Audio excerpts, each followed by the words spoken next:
Hello guys, it's the Anarchist Falcon here, and we are going to be watching a crappy Prager video titled, Make Men Masculine Again.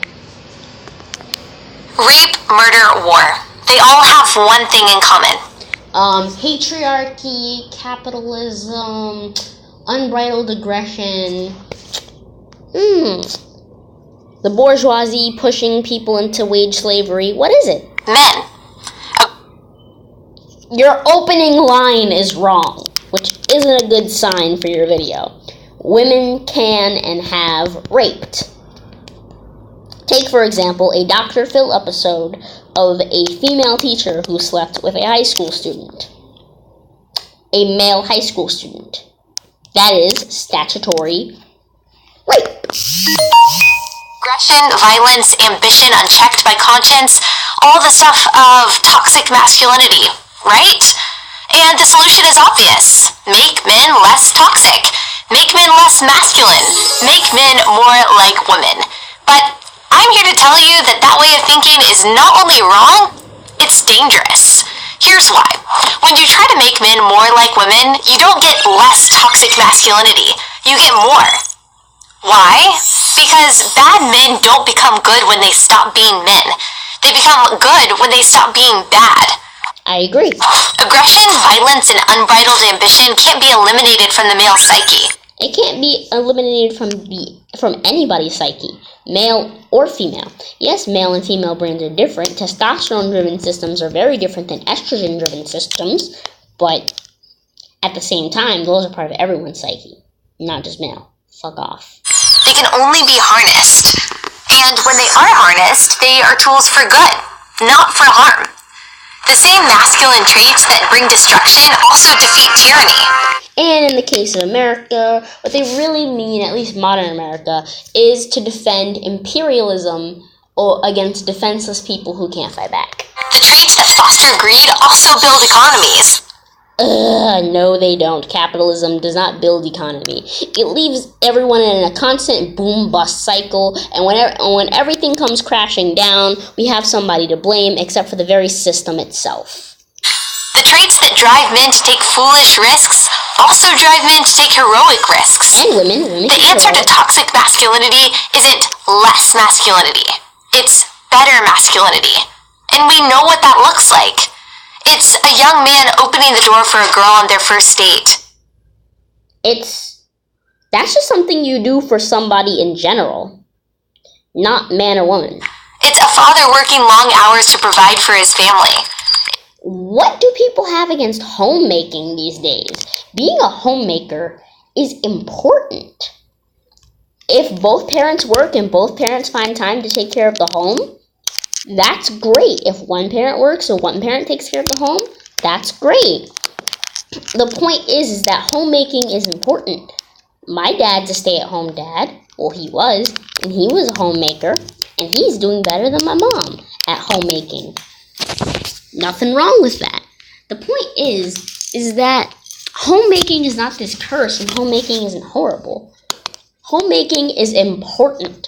Yes, the breadwinner needs to make the money to support the family, but at the same time, the homemaker washes dishes, unclogs the toilet, takes the kids to school, makes food, regardless of whether or not that homemaker is male or female or frickin' a non-binary piece of cabbage. No offense to non-binary people. I respect you and I respect your identity, but that's not the point. The point is that homemaking and breadwinning is important, regardless of which gender it falls on. It's a soldier risking his life to defend his country.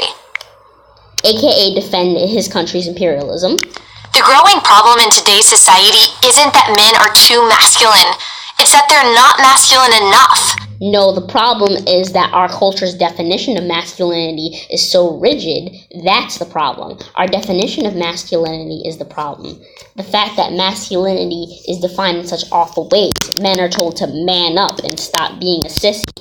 The things that feminine men are referred to as metrosexuals and faggots is not a good thing. They're rooted in homophobia and sexism, and they're targeted towards feminine men. They tend to be targeted more towards feminine men than masculine women. That is the problem. how we define masculinity by capitalistic greed, by unbridled anger, and by sleeping with anybody you can stick your penis in. That is the problem. When men embrace their masculinity in a way that is healthy and productive, they are leaders, warriors, and heroes. When they deny their masculinity, they run away from responsibilities. So femininity in men means for them to run away from responsibilities? Leaving destruction and despair in their wake. The consequences can be seen everywhere. 1 in 4 fathers now lives apart from his children, and children who grow up without a dad are generally more depressed than their peers who have a mother and a father. Did she just casually slip in homophobia? She said mother and a father, as in mother and mother or father and father is not sufficient enough. They are at far greater risk for incarceration, teen pregnancy, and poverty. Well, the last 3 are just products of growing up in poverty, more so than they are products of growing up without a dad. Though growing up without a dad or without 2 parents definitely does harm them. But if the dad is abusive, then, 71% of high school dropouts are fatherless.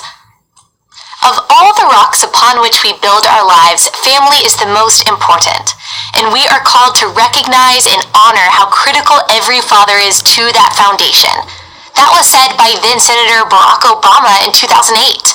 If we are honest with ourselves, he went on, we'll admit that too many fathers are missing from too many lives and too many homes. As much as we try to deny the need for real masculine strength in society, there's no denying its necessity. Healthy families and strong communities depend on the leadership and bravery of good men. Yes, they depend on leadership and bravery, but not necessarily of men. Yet, the current trend is to feminize young men in the hopes of achieving some utopian notion of equality and peace. No.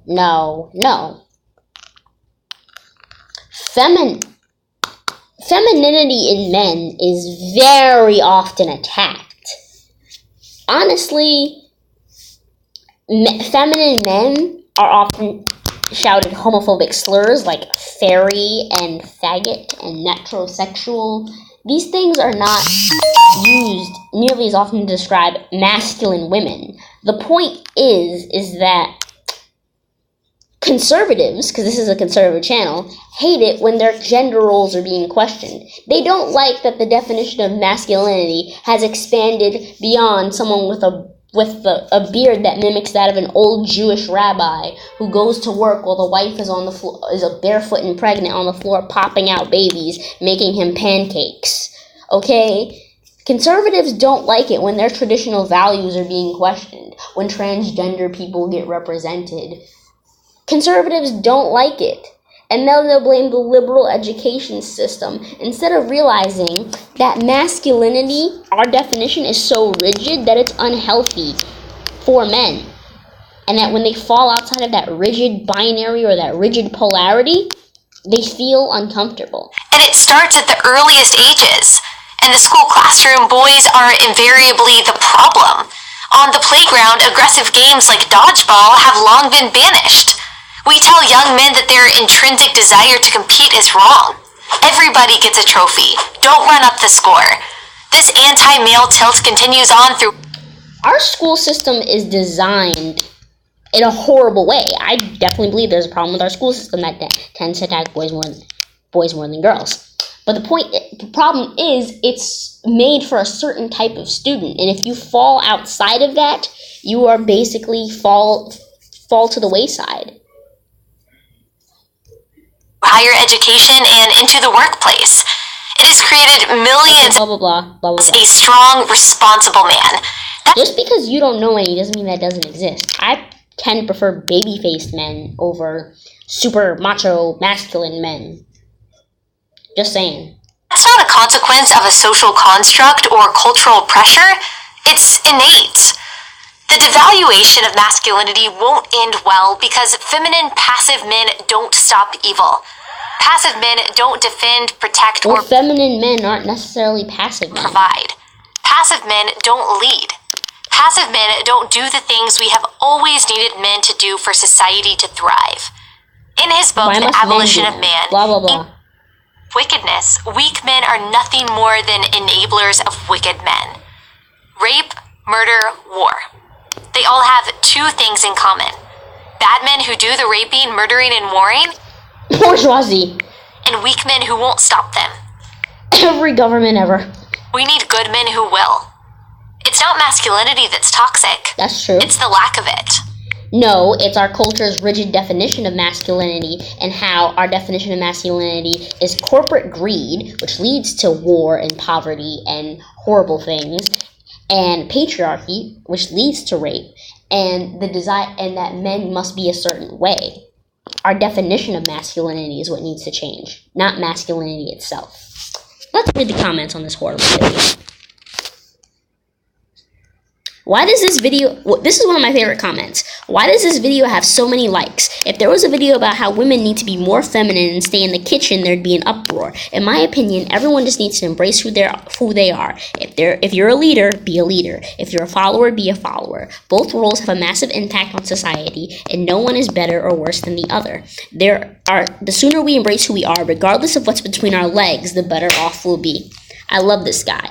And every other comment talks about how the liberal school system has basically turned men into feminine manginas and metrosexual faggots. So, yeah, PragerU is stupid, and the problem is not masculinity. It's our culture's definition of masculinity. Adios.